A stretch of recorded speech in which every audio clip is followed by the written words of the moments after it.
过来消息来看，今年第22号风台影响早起增强做中度风台，气象署预测影响可能会由西北东西的方向往南海移动哦。虽然未直接影响台湾，也毋过拜五开始，受到风台外围云系影响，大台北、基隆、北海岸、阁有宜兰甲花莲会落大雨。这礼拜的天气哦，主要是受到东北季风增强的影响，上低温恐惊是无到20度。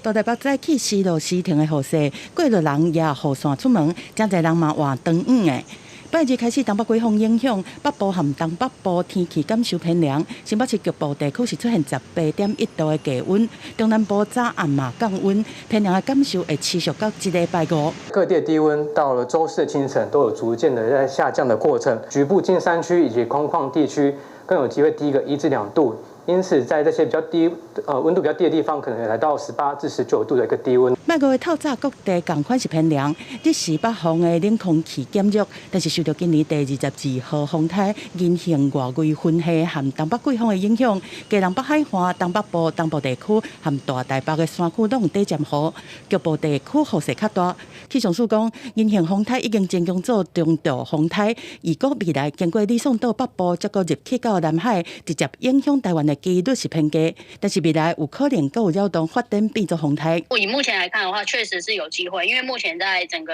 菲律宾以东的这个西太平洋比较偏南的这个洋面上，海温算是比较高的，算是都还是有机会有这一些热带系统发展。分析师提醒讲，虽然引向风台未直接侵台，但是对拜三开始，各沿海的风影会增大。拜五开始，风台相对嘛较近，虽然讲含东北风强盘作用无明显，但是东北部同款是需要注意降雨。记者综合报道。